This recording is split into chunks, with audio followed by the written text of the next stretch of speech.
Pre,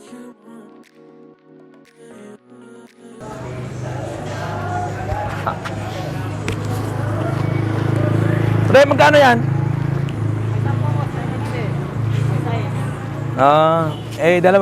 Dalawang klase ba yan? Tatlo po. May lumpia.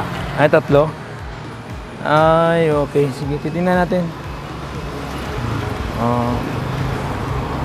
May lumpia at saka... Banana cue at turon. Oo. Yan, laging tinitinda mo? Ako. Tagal ka na nagtitinda niyan? Tagal-tagal na din po. Taga saan ka, pre? Taga-bilya lang po.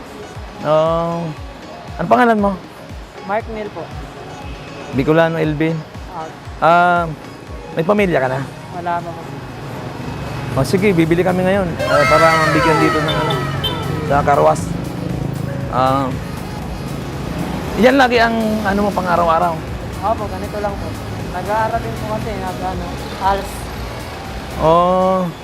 Pero, yan, ilang taong ka na ngayon? 19. Bata pa ano? Pero, hindi ka nahihiya, kahit paano hindi ka nahihiya na, yan, ganyan, taga-tinda ka lang. Sanay ka na? Ay, okay. Puka muna. No? Bali, bili muna ako. Yan, bigyan natin sila, ano. Ilan lahat? Bigyan mo ako. Yan, ilan? Anim. Oo, sige. Bigyan mo ako nito ng 6. Tapos, ito, bigyan mo ako ng 5. Ito, 5 niyan. Yan. Bali, magkano naman yung kinikita mo sa isang araw? Depende po kung mahina o malakas. Kung mahina po, may matitira. Oo. Mahina lang. Kung malakas naman, ang paubos naman po. Oo. Mga magkano naman kinikita mo? Nasa mga malitas, sa mga 600. 600. Kasali na doon po kung 700. Kahit pa paano, malaking bagay na yun sa'yo. Oo. Pero wala ka pang pamilya, ano? Wala ako. Sinong binubuhay mo ngayon? Wala, dyan lang po ako sa tita ko eh. Tita mo? Saan yung tita mo yan? Saan? Taga saan? Taga ano po, taga Bilyar din. Diyan din ako nakatira eh. Araw-araw ganyan ang ginagawa mo? Okay, araw-araw. Bro, ang galing mo naman, pre. Napakasipag mo eh. Yan ang mga gusto kong tao. Hindi nga totoo. Tutuwa kasi ako sa ganyan. Seryoso ako eh. Tutuwa ako sa ganyan, pre. Na kalahin mo, mas napakasipag mo ah. Kaya, bilib ako sa'yo sa mga ganyan na ano eh. Napakabuti mo. Sa isang araw, sino nagluluto niya? Minsan po yung tita ko, minsan ako. Parang hati-hati lang kami. Oo. Mga ka-Bicolano. Ano wala yung pangalan? Mark Neil po. Mark Neil. Neil. Si Mark Neil. Ano apelyido mo? Baloro po. Baloro, si Mark Neil Baloro. Ayun, napakabuti niya. Nagtitinda siya ng banana cute, tsaka ano, tsaka lumpia. Martinel, masasabi ko lang, anong masasabi mo sa mga katulad mo na kahit walang trabaho, na pwede palang mag-business, pwedeng magtinda ng ganito, hindi ba nakakaya, hindi mo kinakaya? Hindi po yan kasi kailangan po natin ngayon, kaya lalo na ngayon pandemic. Kung hindi po tayo kakayod, wala po tayong kakainin araw-araw. Wala nang pasok yung ibang tao ngayon. Tama. Kaya kailangan magsipag talaga. Tama. Importante yung marangal talaga, Oo, marangal. Kahit mahirap gawin, at least marangal, nakakabuti na sa wala ka pang, ba't ayaw mo pa mag-asawa?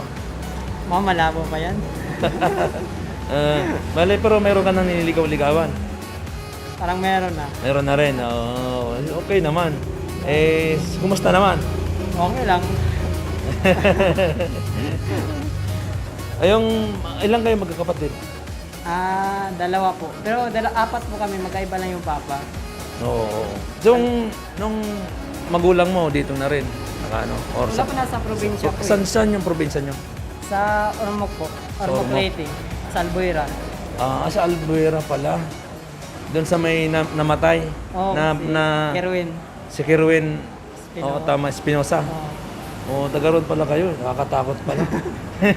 Malapit na yung bahay namin. Ano yun? Di ba? Wag na natin pagkwentuhan yun. Okay. Baka pasama tayo. Pasama tayo. Bale, bibili ako nito. 6. Tapos, ngayon, ibibigay natin dito sa... Ano ang pangalan ng ano? Kasi nagpakarwas kami dito sa Auto Body Repair and Painting Service. Hindi. Ano ang po pangalan nyo, sir? Ano pangalan ng ano nyo? Karwas? Ha? Halika ka dito, kuya. Kuya. Nahiya si kuya. Kuya, halika dito. Ay, ano nga pong pangalan ng karwas nyo? Stop and shine, sir. Ha? Stop and shine po. Stop and Shine. Mga ka-Bicolano. Dito lang sa loob ng Sambales. Pag kayo magpapakarwas, Stop and Shine. Detailing. Yon, pakarwas kayo dito. Ano pangalan mo, kuya, uli? Ilan po. Iyan. Kumusta naman yung negosyo nyo dito? Okay lang, sir. Sakto lang naman. Medyo ano lang sa kakita. Malakas ba ngayon? Oo. Pandemic ngayon. Okay. Pero kahit pa paano, meron nagpapakarwas sa inyo. Tulad kanina, marami kanina. Okay. Ayun, yun, nakita ko nga si, kaya bumili kami. Napakabuti niya kasi, kaya tamang-tama rin, pagkarwas ako sa'yo. Ayun, yun, para sa inyo to. Thank you, sir. Oo. Thank you pa. Sige, para sa inyo. Meron pa dito. Yan, kahit pa paano mga Kabicolano, nangapagbigay tayo ng, kahit kaunti lang po, magbigay tayo sa kapwa natin para marami tayong, walang problema, sir. Opo. Ayan, mga Kabicolano, sa San Valley, Stop and Shine. Karwas. Yan, maganda rito kasi maluwag. Ayun. Pre, saan ka na ngayon hanggang saan ka naglalako? Sa dulo pa. Kailangan mapaubos mo talaga ito. Depende po kung mapaubos yan. Oo, sige. Sa sobrang init yan, okay lang sa'yo. Talagang Sanay naman po. sanay ka na, Alain mo pala, taga Albuera, ka pala, Leyte po. Bisaya. Leyte? Oo, sa Ormoc yan Saan ka ba ng Ormoc yun? Hindi na po, tabi lang. Oo. Yun na yung pinakasentro din Sentro yun? Ormoc. Alain mo, nakarating ka dito sa San Valley?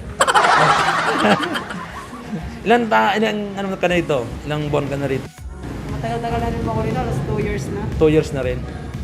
Oo. Bilib kasi ako. Ako kasi galing din ako sa pinagdaan ko rin yan na ginagawa mo. Dati akong taga-deliver ako dishwasher lang ako dati. Tapos nag-dishwasher, tapos nagtitinda ng hopya. Alam mo yung hopya ng munggo? Yung mga tipas, tagig. Doon ako, tatrabaho ako doon. Painante ako.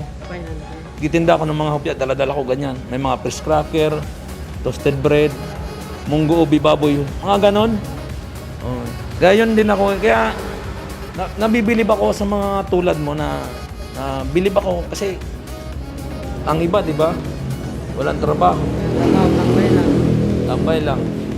Ngayon, ikaw, kahit pa paano, ang iba kasi nahihiya na magtinda dito di ba? Patingin nga, patingin nga, Ayun, mga Kabicolano. Napakasarap ng tinda ni Ayun, kailangan mga katulad ni nakakalimutan mo. Marknel po.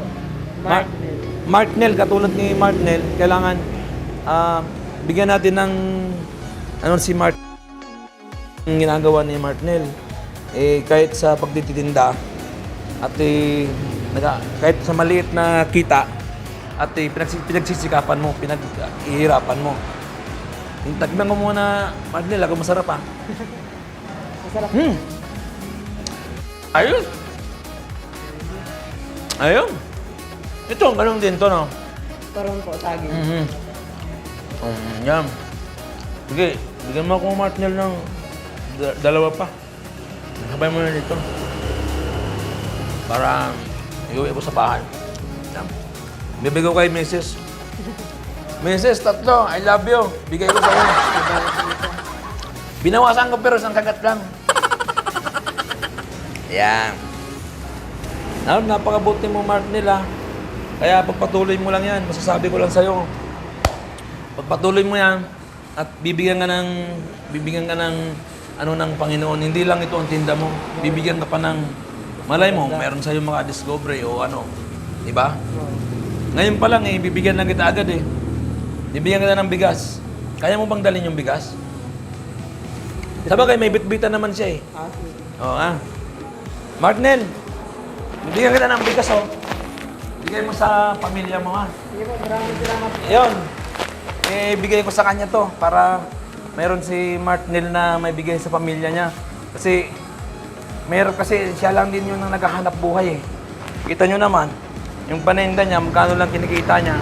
Kaya, anong masasabi mo, Martnel, na binigyan kita ng bigas? Na di mo inaasahan na magkakaroon ka ng bigas, tulong ng Panginoon. Anong masasabi mo? Sige, sana po sabihin. lahat mabigyan po ng ganito para maging okay po. Kasi pandemic po tayo ngayon, naghihirap po tayo Oo, Thank you. tama. Mag-ano ka sa pamilya mo? Sige, mag-ano ka sa mga kakilala mo? Nakakilala sa'yo? Huwag na po dahil Nahiya ka? Sige. Mag-ingat ka palagi bibigyan pa kita ng bibigyan pa kita ng bonus. Martnel, bigyan kita ng 500. Para Thank sa'yo. you, boss. Thank you. Sige. Magpapasalamat ka uli. Maraming pong salamat sa inyo. Mga ka-Bicolano, tutuwa ako dun kay Martnel. Napakasipag niya. At sa mura niyang edad at hindi niya kinakaya yung ginagawa niya. At sa maghapon, titinda siya. Kahit sobrang init, kumita lang siya ng maliit lang. Kumita niya. Napakabuti niya at gusto ko yung mga ganun na ano niya. Kasi dati, ganyan din ako Kaya, kumbaga naalala ko kasi yung mga dati kong trabaho din.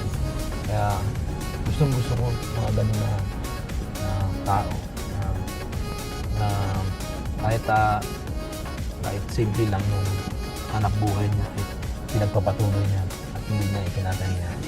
Kaya, saludo ako sa kanya. Mga Kabicolano, tularan natin si Martnel. Mga bata or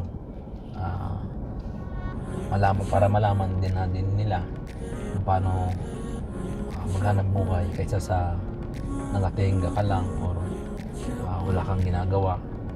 Kailangan kasi kumilos tayo para maging maganda yung pang-araw-araw natin. Meron tayong makain at makapag-survive tayo sa ganitong pandemic.